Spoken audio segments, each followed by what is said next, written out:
I reclined in my chair, enjoying the hot sun on my face. The waves before me crashed with rhythmic purpose, and I felt myself growing sleepy. The seagulls called overhead. The air smelled of salt and suntan lotion.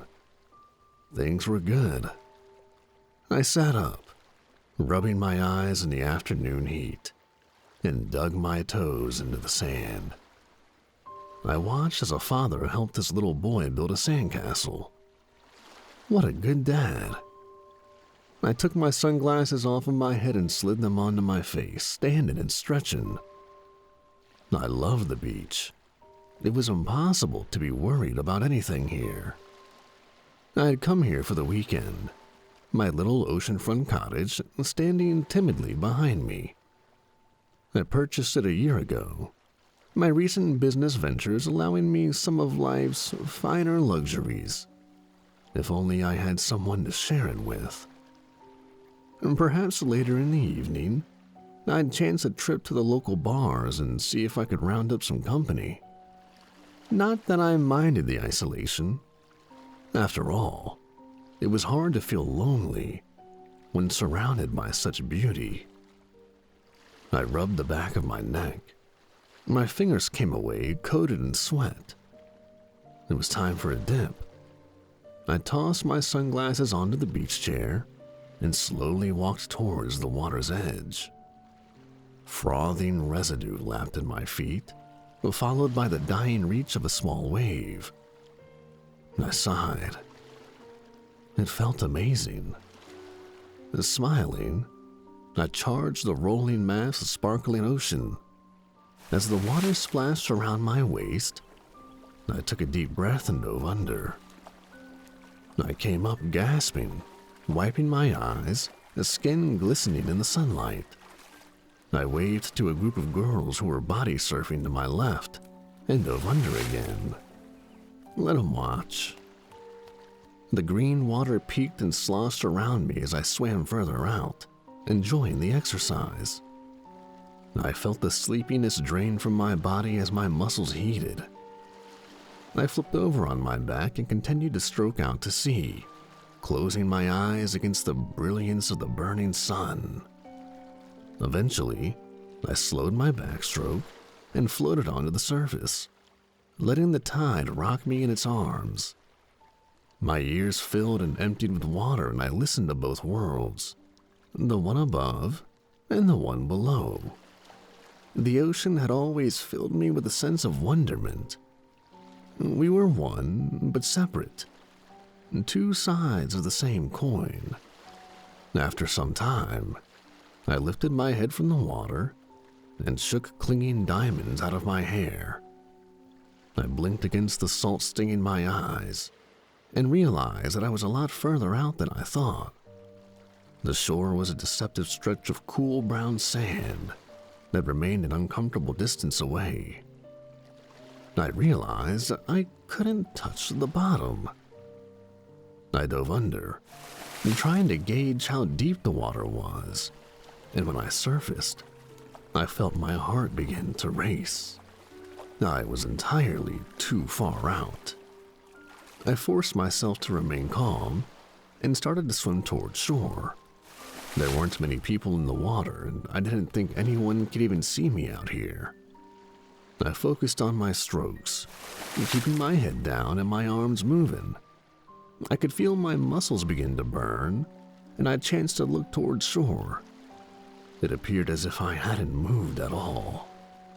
Swallowing hard, I dove underwater and began to pull myself through the swirling green.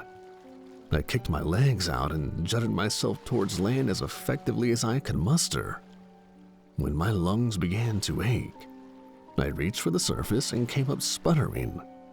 Again, it appeared as if I hadn't swam at all. And that's when I felt the pull around my legs. I was in a riptide, a nasty one. My body felt drained and the beach looked impossibly far away still. A nest of worms wriggled in my stomach, and my breathing became frantic.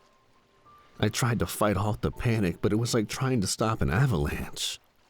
I frantically tried to recall what I was supposed to do in a situation like this. I didn't want to scream for help for fear of tiring myself out to the point of exhaustion. Weren't you supposed to swim parallel to the shore or something? Taking a deep breath, I dove to my left. With each stroke, I felt my body get heavier.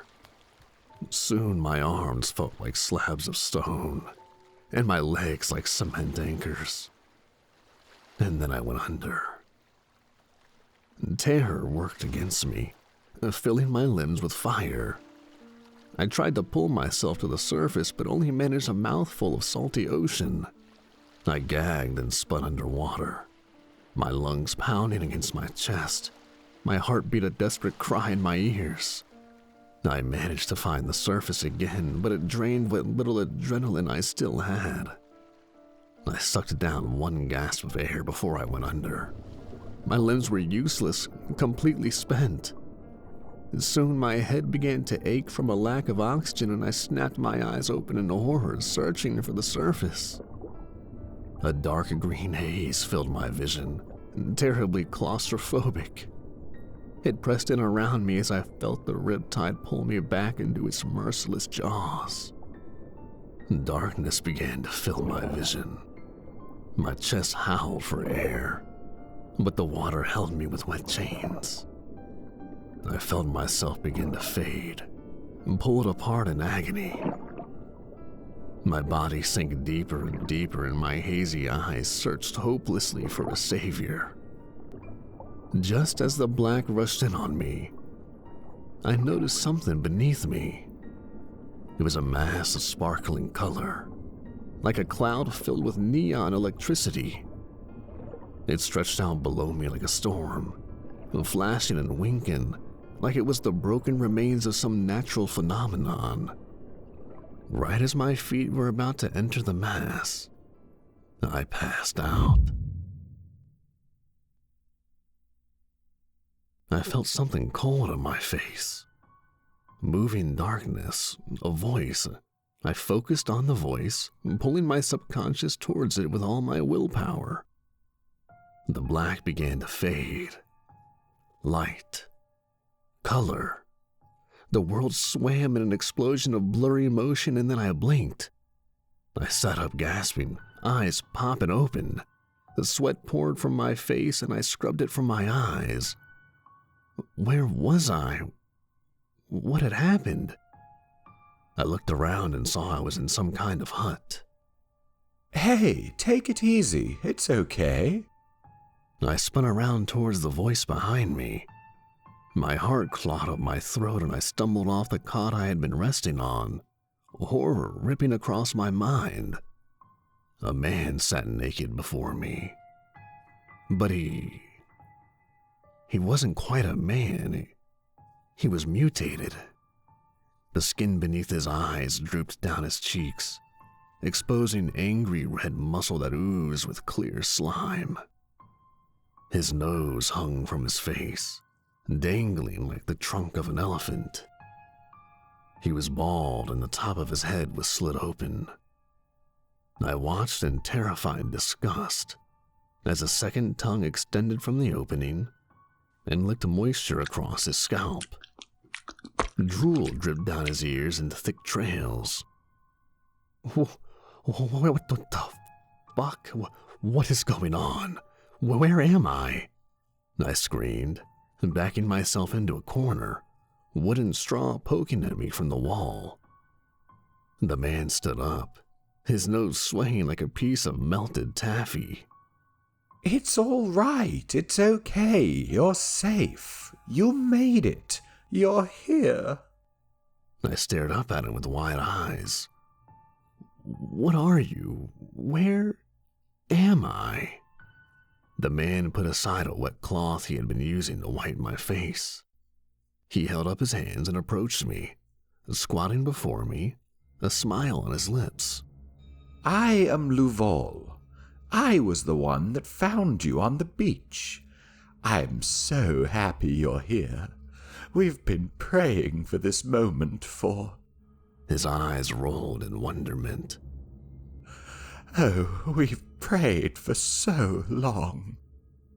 I held up my hands, stopping him, grimacing as the second tongue slurped across his head. The drool leaked down into his face and dripped slowly across his exposed muscles beneath his eyes. You need to tell me what's going on, I said, trying to collect myself. The last thing I remember was drowning. I got caught in a riptide and something weird in the water. The man, Luval, smiled. I can't even imagine what you're going through right now. But the important thing is that you're here. You've passed through the red cloud. You've done what none have done before. It's not much, a mere pinprick in its mass, but you can show us how to do it. You can show us how to get through. I was shaking my head slowly, mouth open. Stop. Please. I have no idea what you're talking about. I don't know anything about this. I was just taking a swim in the ocean and got pulled under by a riptide. My mind was spinning with confusion. What the hell was this person, thing talking about? The red cloud, tearing a hole through it. I wasn't following, and the constant twist of unease in my gut wasn't helping. Luval nodded understandingly.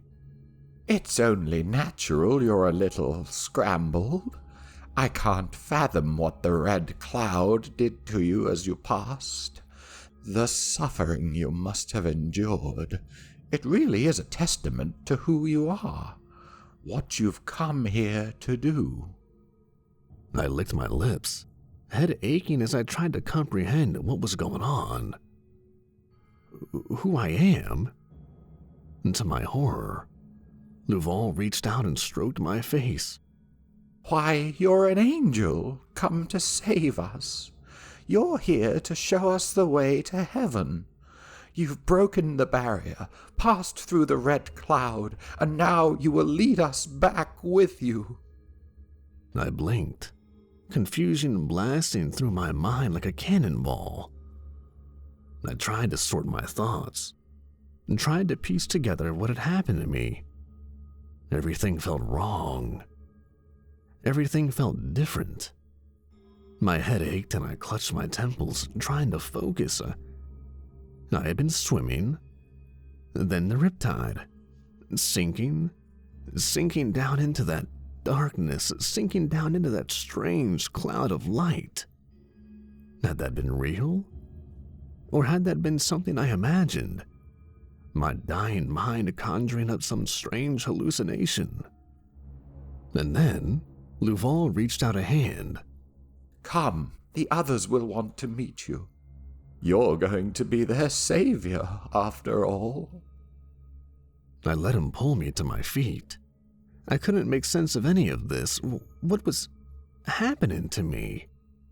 Awareness settled in around me as I stood and realized we were in a windowless hut made of straw and wood. The sand beneath my feet rose to swallow my ankles, and I deducted we must still be on the beach. But what beach, and who was this disgusting man before me? Who were the others? What did they expect of me?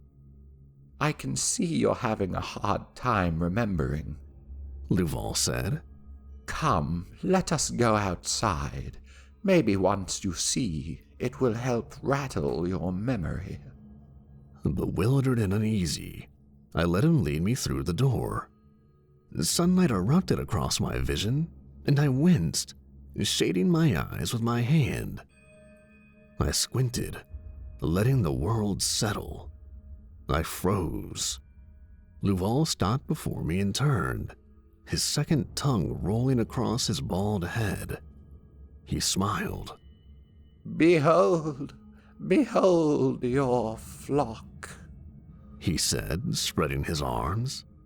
I was standing on a sand dune above a beach filled with people who looked just like Luval. They were all looking at me with awe in their eyes.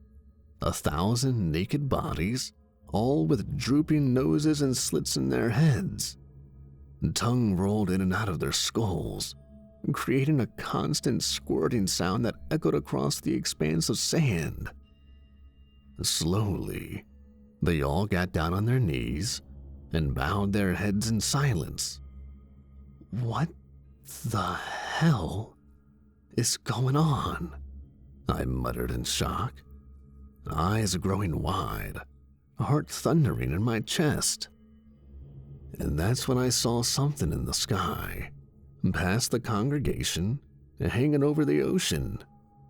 It was a long black chain that extended from the heavens. It hung over the water, 200 or 300 feet from shore. At the end of the chain was the motionless, charred body of a man.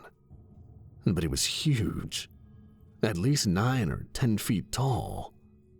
The chain was wrapped around his neck, and his dark crested head rested on his shoulders in complete stillness. My eyes traced the chain up the length of the sky, and it disappeared through the clouds. Where am I?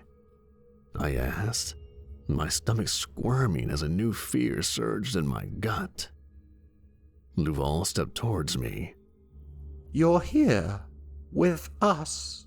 Don't you remember?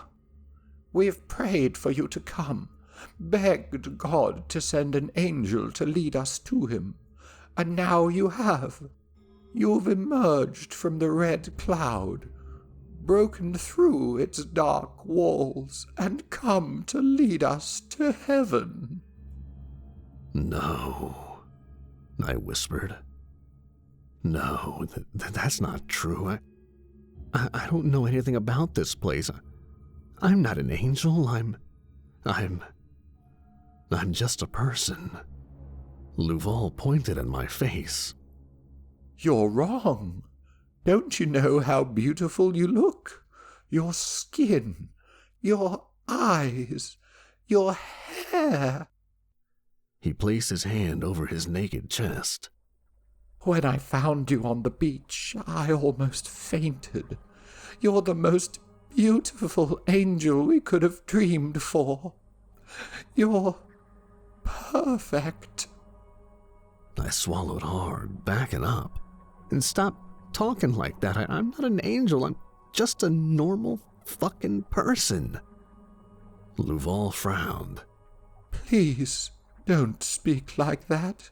You've just been affected by the red cloud. It will fade. You will remember who you are. I pointed towards the massive charred man in the sky. If I'm an angel, then who is that? Luval turned and I could see him visibly tense. That's the hanged man. He's what you've come to deliver us from. I shook my head. What is he?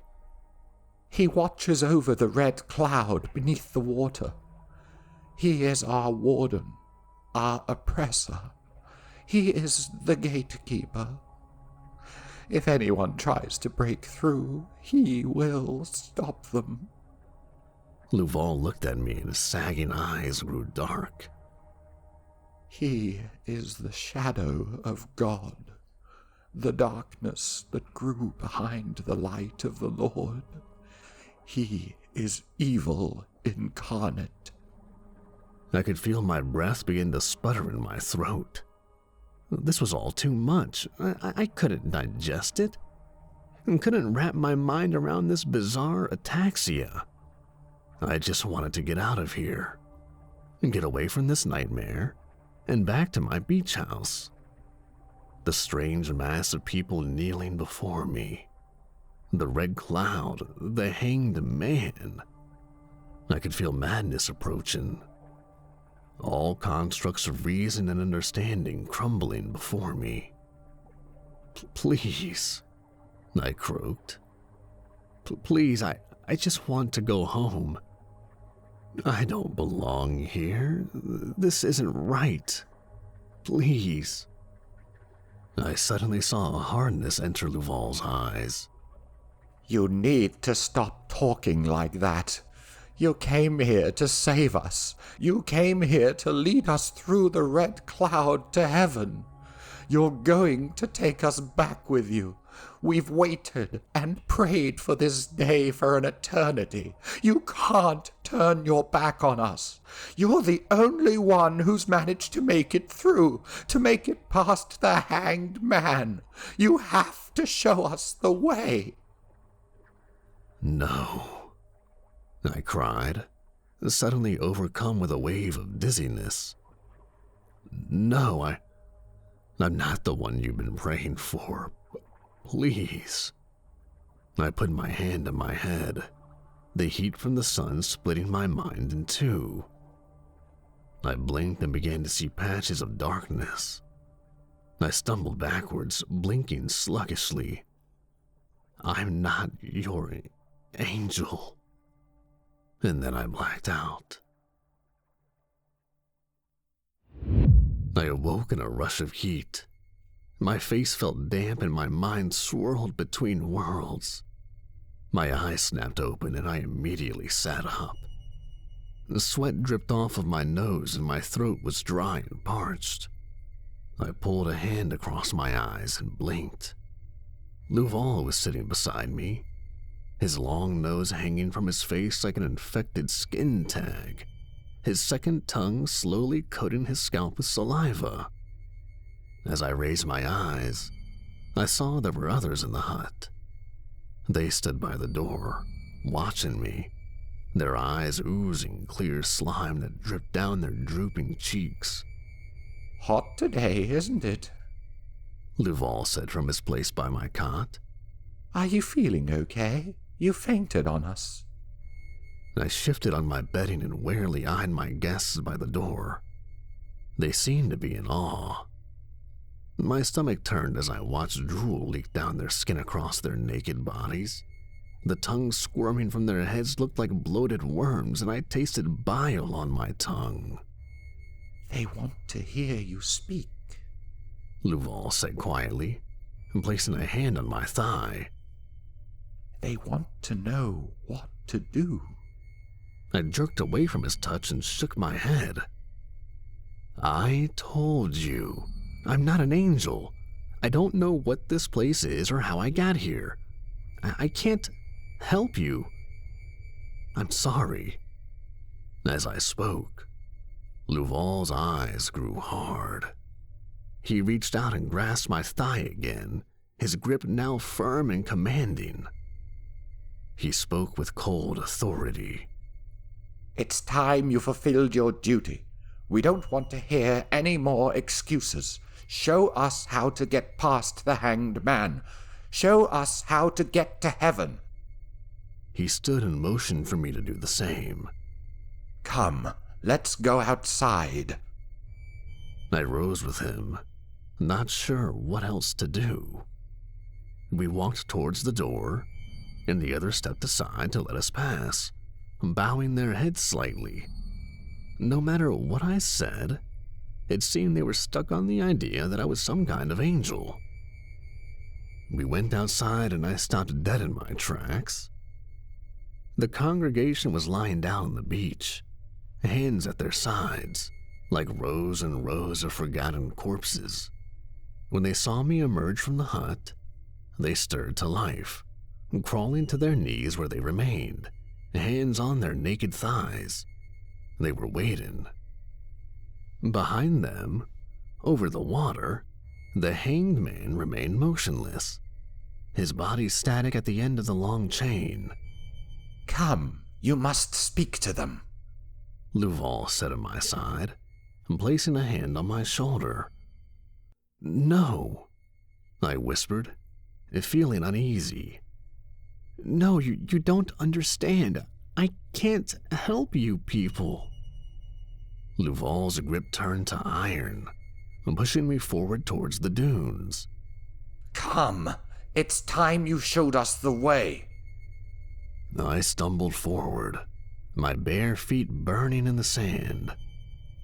The sun blazed down from a cloudless sky, and I saw thousands of eyes follow me as I walked along the dunes. Hopeful, desperate eyes. I watched them below me, the beach alive with movement as their tongues slithered across their bald heads, cooling them from the sun's burning light. I looked past them, towards the hanged man, squinting to catch any sign of movement. He remained immobile, his huge, charred body dangling helplessly from the chain. His eyes remained shut and his chest still. As far as I could tell, he was dead. Maybe there was something to that. Maybe that was the answer to my problem. These people, how long had it been since they attempted to pass through this red cloud? How long had it been since this hanged man last stirred? I continued to be led across the dunes, sweat pouring from my face. I felt like I was suffocating, my throat a dry strip of sandpaper. It was impossibly hot.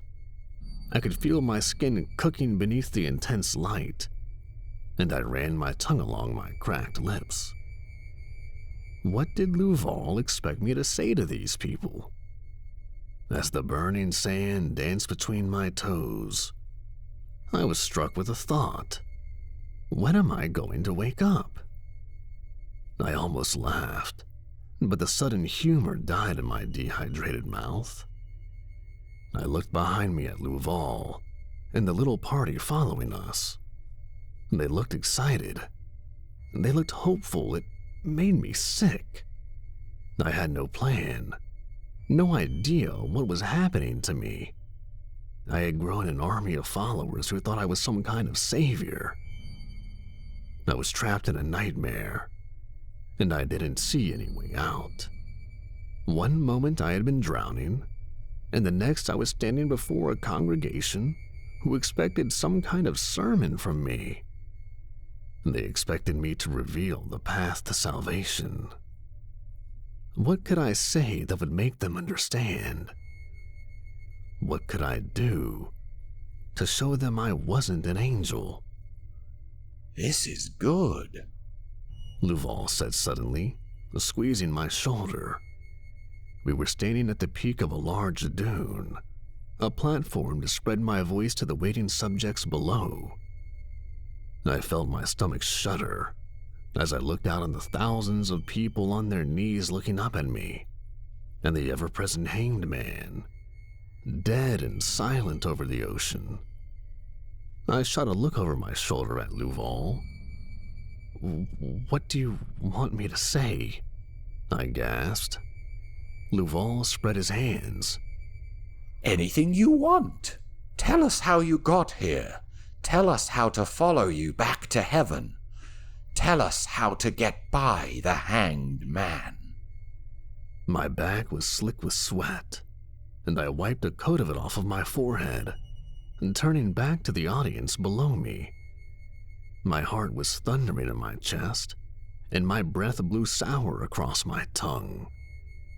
What should I say? How would I get them to understand? Questions rolled across my mind to the point of madness. I fumbled for words to say, but they died on my tongue. I could feel myself growing scared and then frustrated. What the hell did they want from me? To hell with it. Screw this insanity. I cleared my throat. I'm not your angel," I yelled, my voice carrying down to them. "I don't know how I got here, but I can assure you it wasn't because of your prayers." I heard Luval and the others behind me gasp audibly. I continued. "I don't know where I am or who you freaks are, but I'm not your savior. I got caught in a riptide and sank into a cloudy light in the ocean. I thought I was dead. Maybe I am dead. I heard Luval growl something behind me, but I ignored him. I don't know how to save you. I don't know how to get to heaven. I'm not the one you've been waiting for. I pointed across the ocean. And that thing? Your almighty hanged man? He looks dead. And here you are, cowering on the beach, trembling in fear. You want to make something of yourselves? You want to transcend to a better life? Well, stop being such damn cowards and do it. I was shaking, my fists clenched by my sides, the sweat dripping from the tip of my nose. I was angry, a sudden surge brought on by the sand and heat, the continuous insistence that I was some sort of angel sent here to deliver them. Luval reached out to grab me, but I shook him off, pointing towards the water. Stop waiting for a miracle and do it yourself. I'm not your damn angel. I was suddenly pulled down by strong hands and I fell to the ground. The sand was kicked into my face as a chorus of angry voices loomed over me. My arms were pinned to the ground and I lashed out, furious and scared, losing myself in the waking nightmare. A foot plowed into my stomach and my will to fight left me with most of my breath. I lay gasping, blinking against the sun. A shadow fell over my face and Luval stared down at me with fire in his eyes.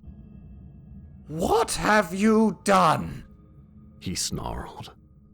I can't help you freaks. I spat, wriggling against my captors. It didn't do much good. Luval shook his head at me and then stared into the eyes of the others. They nodded to him, a silent conversation passing through the air above me. Get off of me! Let me go! Luval leaned down and placed his lips to my ear. If you won't help us, then we'll find another use for you. I stopped struggling and turned to look into his eyes. What the hell are you talking about? Luval licked his lips.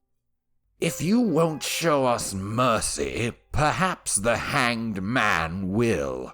Perhaps an offering will change his mind. Perhaps an angel is the price we must pay to cross to the other side. Let go of me, I roared, chest heaving. You're all insane. You don't know what you're talking about. Luval raised a hand to the others. Get the boat. It's time we float to eternity, my brothers. A cry of joy went up, followed by an even louder exclamation from below us on the beach. I cocked my head in the sand and saw the mass of people standing, smiles on their faces. They pumped their fists into the air and began to chant. My blood went cold as I listened. Sacrifice! Sacrifice! Sacrifice! Before I could speak, I was roughly hauled to my feet, hands slapping and gripping me. I was pushed down the dune, a hard shove in the middle of my back. I went sprawling, hitting the slope face first. I coughed and spat as millions of burning shards scraped across my cheeks as I tumbled, rolling over myself to slide to a stop on the beach. Immediately, the mass was on me. A hand tangled in my hair and pulled me to my feet while others grabbed me and began to drag me to the water's edge. I screamed and fought, panic rising in my throat like a burning volcano. I looked over my shoulder and saw Luval striding towards me down the dune, a sick smile on his face. I was filled with terror at how quickly they had turned on me. The more I struggled, the rougher the crowd became. Fists pummeled my body, nails raked across my skin, blood and slime spattering my face. I coughed and wheezed, blinking through it all, my vision filling with 1,000 wriggling, moving bodies. The flesh pressed against me and my ears filled with the roar of a growing riot. My feet tripped and stumbled against the onslaught, and finally I fell. I felt a rope slide around my neck. Pain ignited around my throat, a circle of sudden fire as they began to drag me towards the ocean. Blinking through blood, I trained my eyes ahead of me towards the sky, and my heart stopped in my chest. The hanged man's eyes were wide open, and he was looking right at me. Fear coursed through me with the force of a raging hurricane, and I began to scream in absolute horror.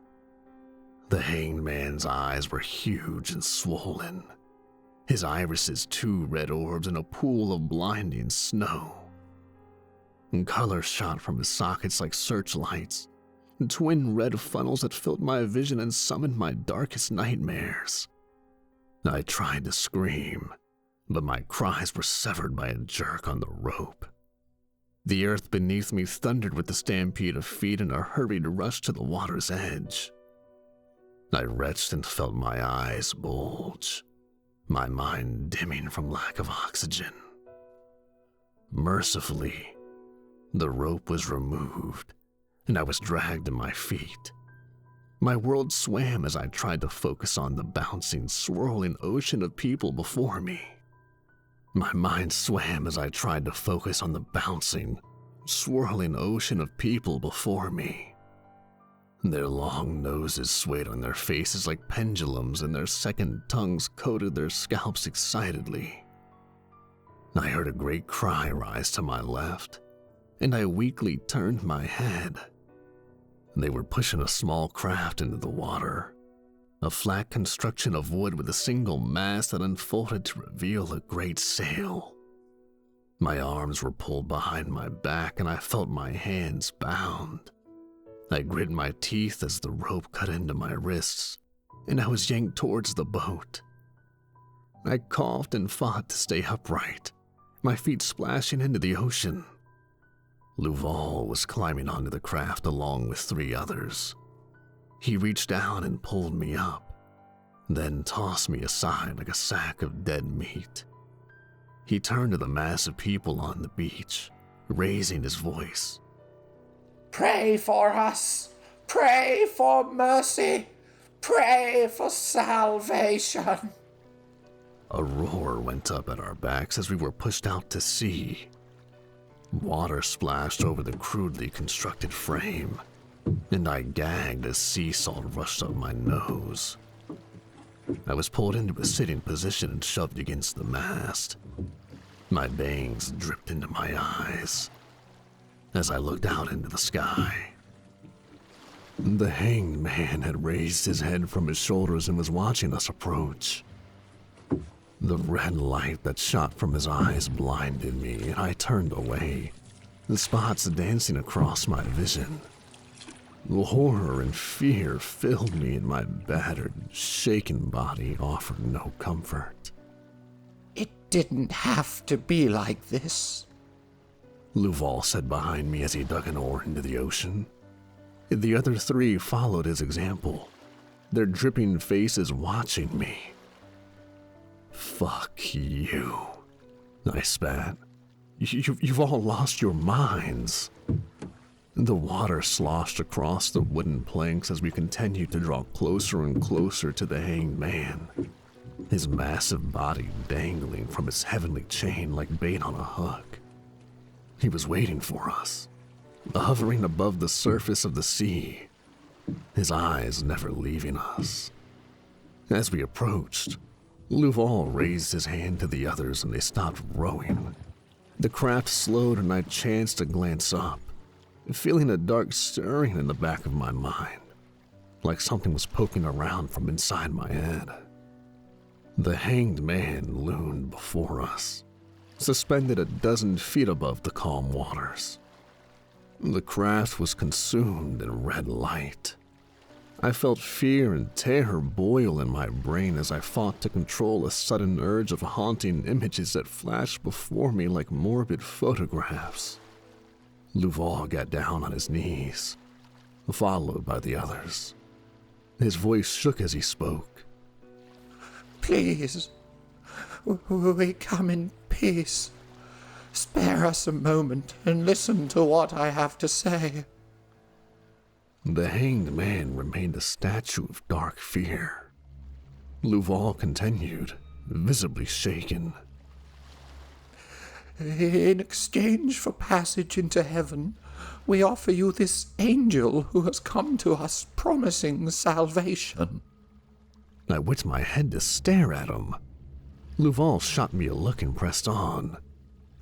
He has offered to rid us of your presence, but we knew there would be no passage unless you deemed us worthy.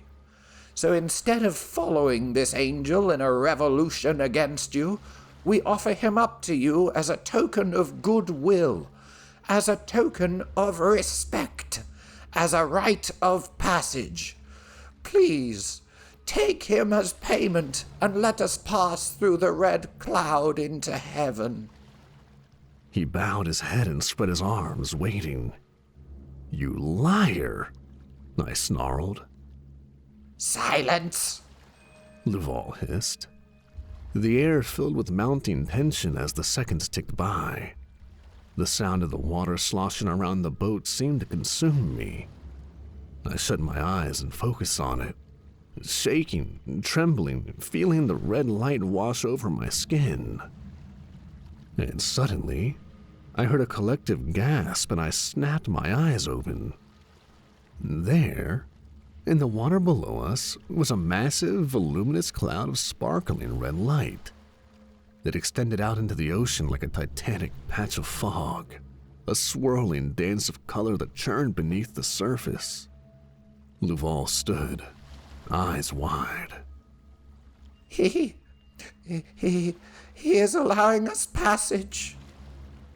The others stood staring at one another, mouths open in complete shock. Immediately they sank back to their knees, heads bowed and began to sputter thanks and praise to the hanged man. They prostrated themselves on the boat, gushing with wonderment and promise.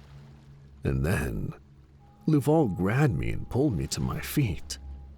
I hope you rot in hell, I growled as he pulled me over to the mast. Quite the contrary, he said, yanking on me. He motioned for the others to help him, and I suddenly felt the familiar coil of rope around my throat. I coughed and struggled, but was silenced with an oar to the stomach. I vomited, the bile spilling out over the deck. I craned my head to look behind me and saw they had thrown the rope over the mast. They were going to hang me.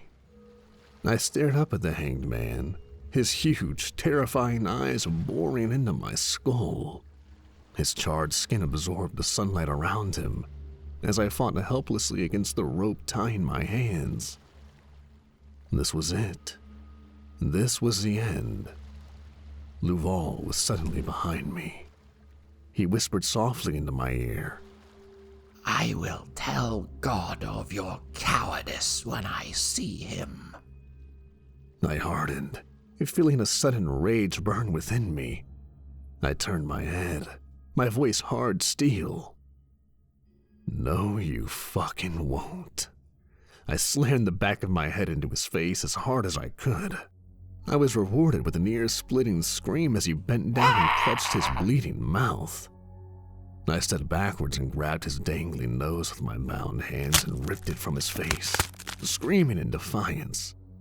The tube of flesh tore from his head like strings of melted cheese, and blood exploded from the gore it left behind. Luval sank to his knees, howling as blood poured from the hole in his face. The others on the boat froze, surprised and revolted by what I had just done, the rope going limp on the deck. I charged the side of the boat and threw myself towards the water.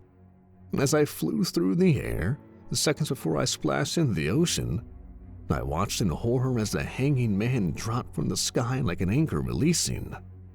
I hit the water and immediately went under, my vision obscured by the murky depths.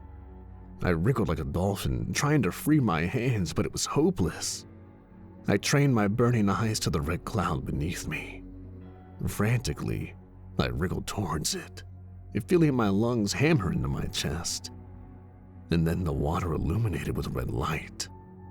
I whipped my head to my left, bubbles exploding from my mouth, and my eyes widened in terror. The hanged man was rocketing towards me through the water, his eyes filling the depths with their haunting crimson color.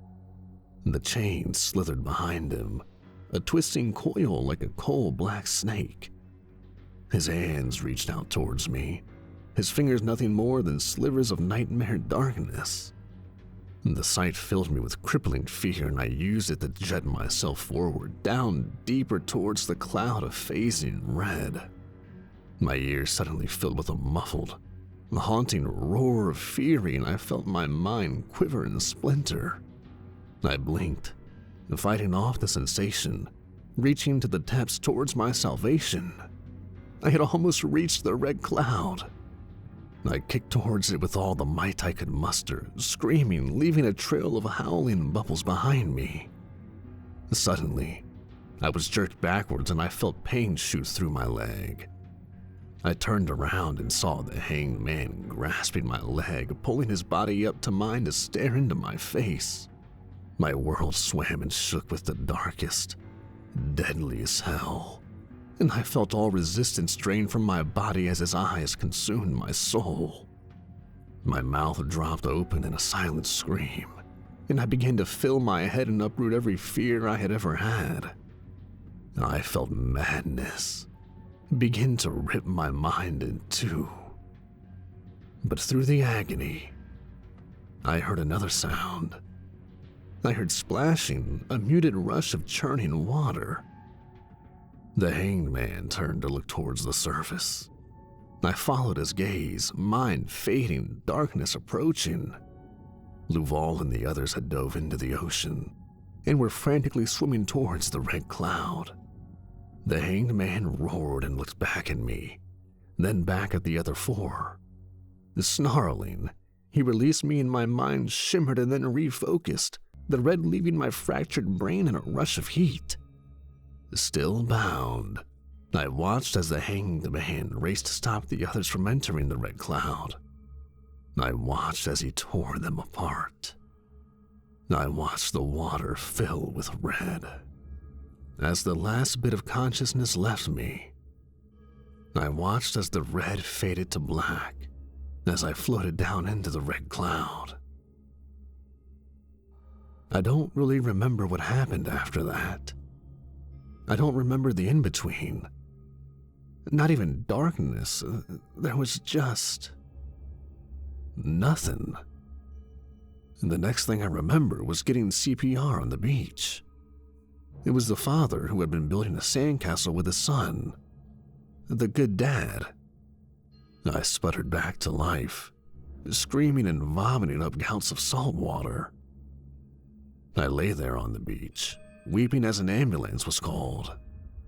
I was rushed off to the hospital and cared for, and questioned and given some much-needed rest. I've never recovered fully from that experience. I'm still not entirely sure what happened or where I went. I don't know if what I went through was even real. It's been over a year now since that incident, and I've come no closer to discovering the answers. Was the cloud real? Were those people, those creatures, real? Or did I experience some fearful hallucination between the reality of the living and the dead? As time passes, I want to discard the horrors I went through as something my mind conjured to stay alive. I want to believe that the nightmare world I went to was just some horrific dream I used to fight off death. But I can't. No matter how much I want to deny that terrible place beneath the Riptide, I just can't. Because you see, after I was rushed to the hospital, the father who resuscitated me came to visit. And he told me something. He told me that when he found me, my hands were tied.